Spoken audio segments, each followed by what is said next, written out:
I started blacksmithing almost 24 years ago here at the Isaac Ludwig Mill in Grand Rapids.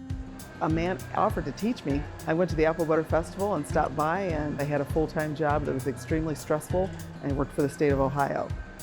He said, "You look kind of stressed today," and it's like, "I am. Do you want to learn how to blacksmith?" Absolutely. And I didn't know that I would love it. I thought I would just try it, and it might just be a fleeting thing, but it's the biggest part of my life other than my grandkids.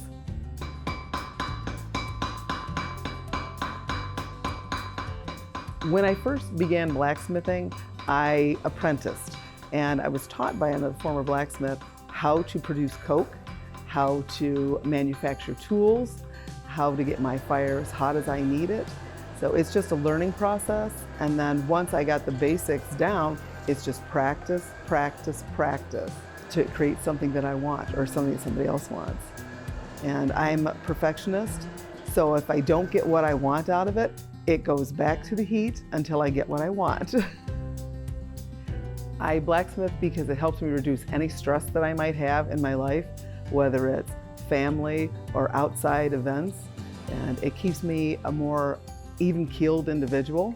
I can be kind of high-strung at times, and I prefer the more low-key me.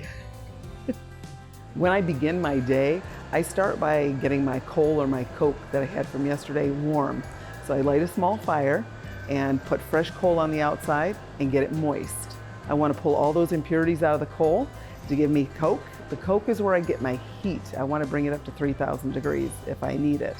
So I want to get that heat there. I get a piece of stock then. When the fire is ready, put my steel in the fire. If it's a short piece of steel, I will use tongs to hold it so that I don't burn myself. If it's a longer piece, then I won't need them. And I've made a lot of my tongs, so I have a tong that'll fit each piece of steel that I'm working with. I have a hammer that I use, a 2-pound hammer. I might use 1/4-inch steel, 3/8 inch steel, 1/2 inch steel, and once I get my steel shaped the way I want it, it might take several heats, then I will cool it off slightly, clean it with a wire brush so I don't have any scale on it, and beeswax it, and that will prevent the rust. Rust is caused by oxygen, it's not water. It's something in the water. So it's nice to be able to teach and bring that forward too.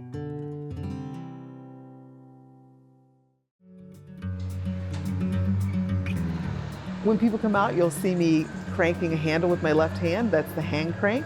What I'm doing is putting air into the bottom of my fire pot. It increases my heat. I want to work between 1900 and 2100 degrees. So that allows me to get there so I can heat the metal up and produce the items that I've decided to create. The most common orders are generally names right now. I write in script. So I might write somebody's last name or their children's first names or a saying that a family would just like on their wall. When anybody comes out to visit and sees me, blacksmith, they might also see Molly and Sally.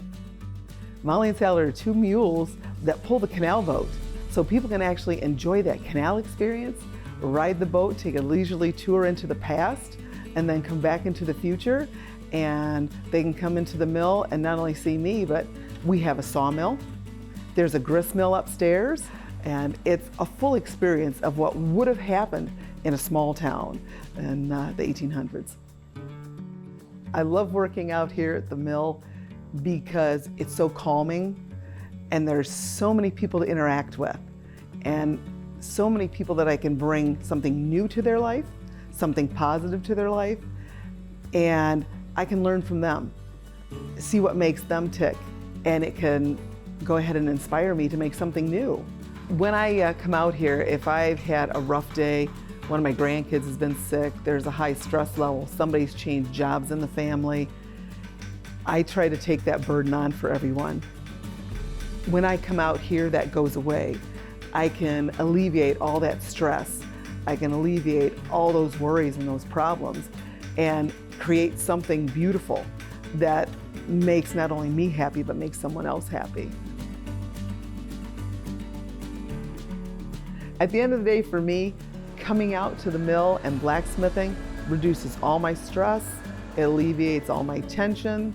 I can go home and be relaxed, play with my grandkids, garden, do whatever I need to do there, and I feel fantastic.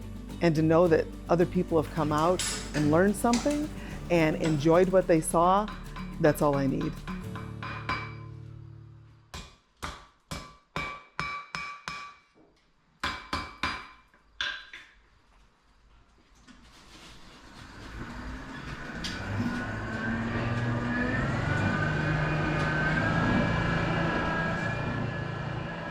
If anybody wants to become a blacksmith, there are several people they can contact. They can contact me. I can get them in touch with some clubs. I can teach them so that they can carry this trade on. We still need blacksmiths. Even though a lot of people want to go high tech, if we don't have the low tech, we don't have the balance in our world. And we need that balance. And that's what I'm trying to preserve. I love training new people as well, so we don't lose the old arts. If something were to happen in the future and we lose electricity, we lose all the technology that we have, how are we going to get by? This was a wonderful opportunity for me to come out here and learn something new and to be able to bring the past into the future. We have lost so many things in our society going with all this high tech, and what I do is so very low tech and hands-on, and it's so enjoyable for me to be hands-on and to work closely with something instead of to have that barrier because I'm not a real tech person.